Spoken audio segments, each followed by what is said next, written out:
Voilà, donc la suite du document, c'est un sommaire. Alors, ils savent pas numéroter les chapitres, c'est un peu dommage pour repérer l'importance. Il y a quand même une indentation, donc c'est pas mal.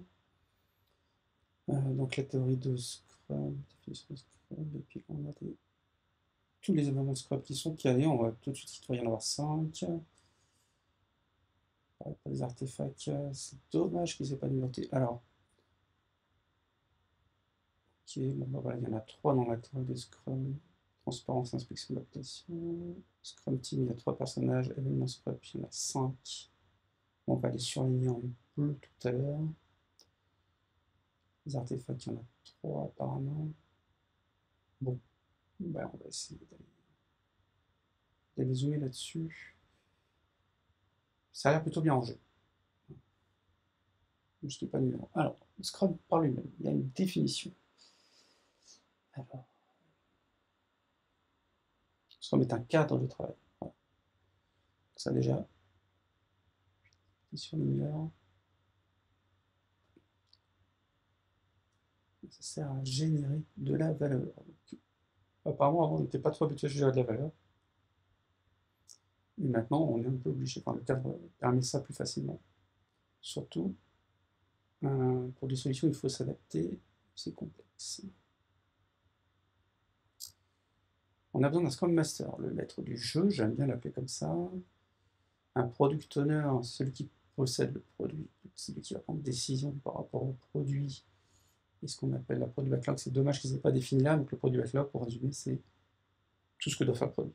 Voilà, c'est la liste de tout ce que doit faire le produit. Ça peut être un logiciel, hein, mais...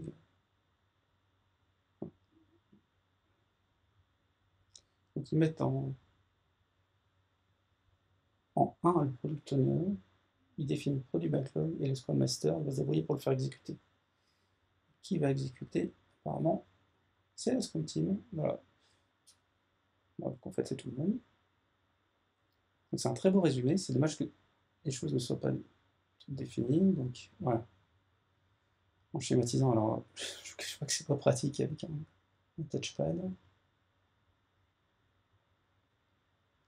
Donc on va créer des espèces d'incréments, c'est-à-dire qu'on va passer une étape A à une étape B. Voilà, c'est la backlog qui va incrémenter ça, passer de l'état 0 à l'état 1, on va le faire plusieurs fois, grâce à la Scrum Team. Bon, il y a aussi des parties prenantes qui vont vérifier que ça corresponde à chaque fois. C'est-à-dire que non seulement on a une liste de choses qu'on doit faire, on va les faire, on va vérifier que ça soit bien fait, voilà. Et ensuite, bah, étape 4, on va recommencer. Donc là, les parties prenantes, voilà, je fais un petit P, une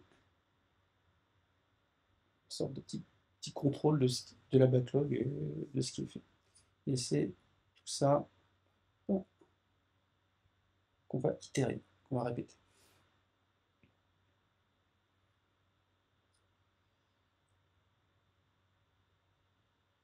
Scrum est simple. Non, ça serait bien de le dire. C'est vrai que c'est simple. Essayez-le tel qu'il est. Voilà, donc il y a des gens qui veulent complexifier en mettant leur propre process, mais je crois qu'ils l'ont resimplifié en version 2020. Voilà, sa théorie est sans structure. C'est volontairement incomplet. Voilà, on donne un macro cadre, quoi. Débrouillez-vous, on va pas vous forcer la main, c'est pas une méthode, c'est un cadre.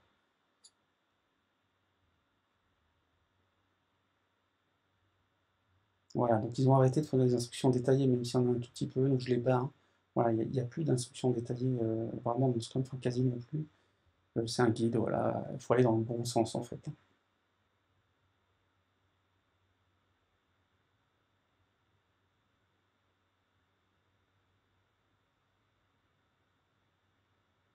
Ouais, Scrum va chercher à montrer ce qui est efficace ou pas. Donc on va mettre le pied pas régulièrement.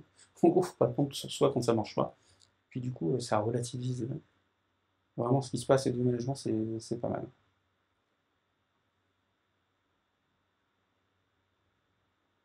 Et du coup, bah, on sait que bah, on va pouvoir s'améliorer puisqu'on va oser dire les choses, oser voir ce qui va pas. Donc une sorte, voilà, l'efficacité relative, c'est-à-dire en fait à chaque fois qu'on recommence. fait le lien par rapport à la fois précédente. Alors là, il parle de pensée ligne, malheureusement, ils n'en parlent pas ailleurs, hein, quand on a tout lu le truc. C'est pas très grave.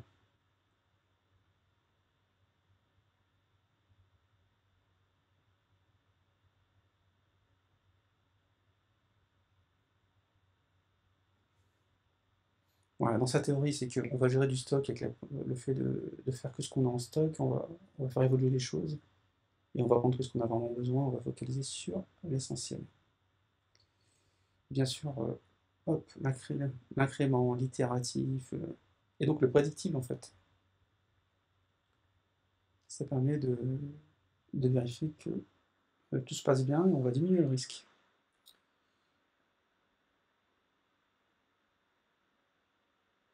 Voilà. Et c'est bien la collectivité, voilà, c'est le groupe qui a l'ensemble des compétences. C'est pas une personne qui est experte en tout. On a une grosse notion d'équipe. Alors, Scrum combine 4 événements formels. Voilà. Donc le sprint, j'espère que vous connaissez un petit peu. Je vais mettre en bleu parce que c'est un terme important. C'est une sorte de capsule de temps où on va exécuter ce qu'il faut faire. On parle de pilier empirique du Scrum, donc, mais c'est surtout ce qu'il faut retenir, c'est transparence, inspection, adaptation. On montre, on laisse vérifier, et du coup on adapte pour le prochain coup pour que ce soit un petit peu meilleur. Ok.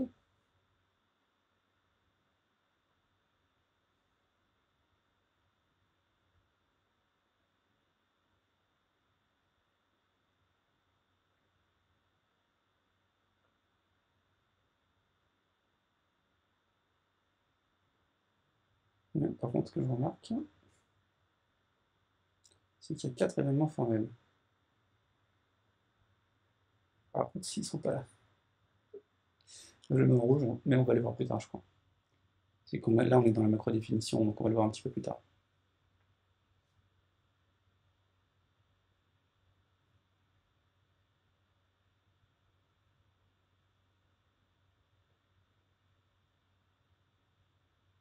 Ouais.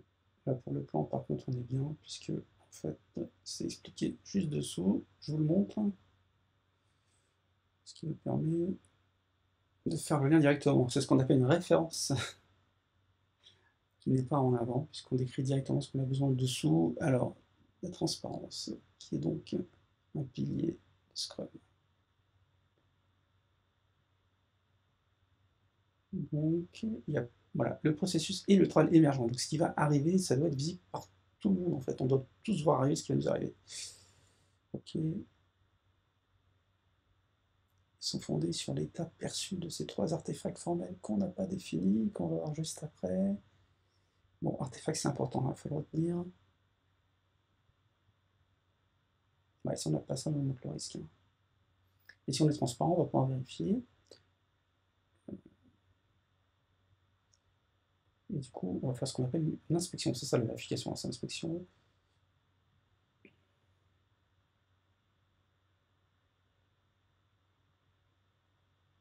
Donc,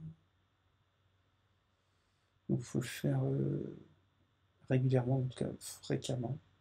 Diligence, ça veut dire rapidement. Il ne faut pas que ça prenne des heures d'analyse. Déjà, si on met une macro-avis, c'est bien. Donc, ils disent hein, tous les combien il faut le faire après chaque sprint, et puis un sprint, ça fait 15 jours, un mois, etc. Donc, là-dessus, on aura les événements. Ouais, bah, c'est dans les 5 événements qui, là aussi, sont décrits plus tard. Effectivement, quand on inspecte, on peut s'adapter. Si on ne contrôle jamais, on ne sait pas où on peut s'améliorer. On améliore que ce qu'on mesure.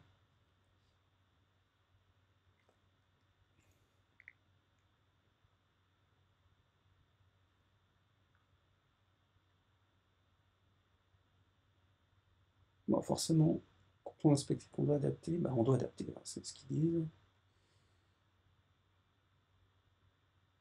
Et ça doit être fait vite, ouais, évidemment. Sinon, ça creuse l'écart.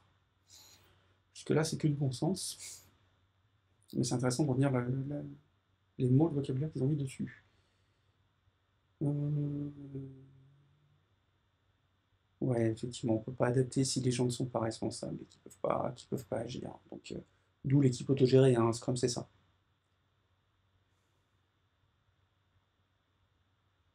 Mm. Mm. Ok, donc du coup, tout le monde doit s'adapter quand on trouve un truc.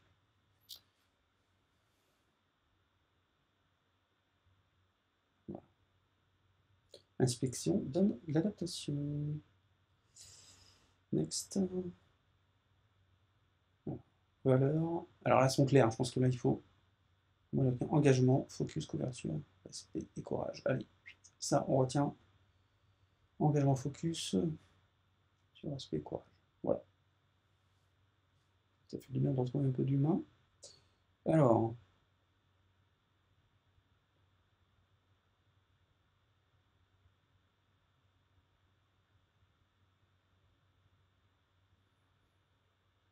c'est. Hop.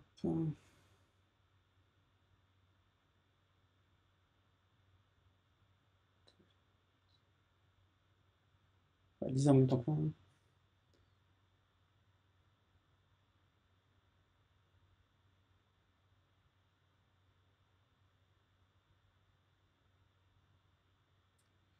Ouais, voilà, donc c'est très orienté objectif. Donc si on doit atteindre les objectifs ensemble, on va se soutenir.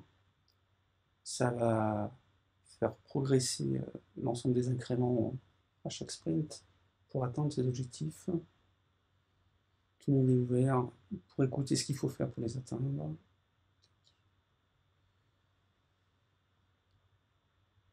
Et on respecte les gens.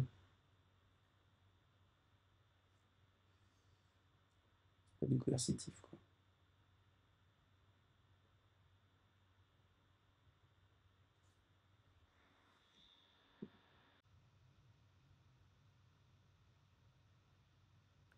Donc événements et artefacts Scrum. Donc c'est une grosse balle. Inspection, adaptation, émergence, conciliation, confiance. Ok. Donc bon, les valeurs, façon de décliner sont des valeurs. Et c'est plutôt chouette. Plus tard pour la Scrum Team.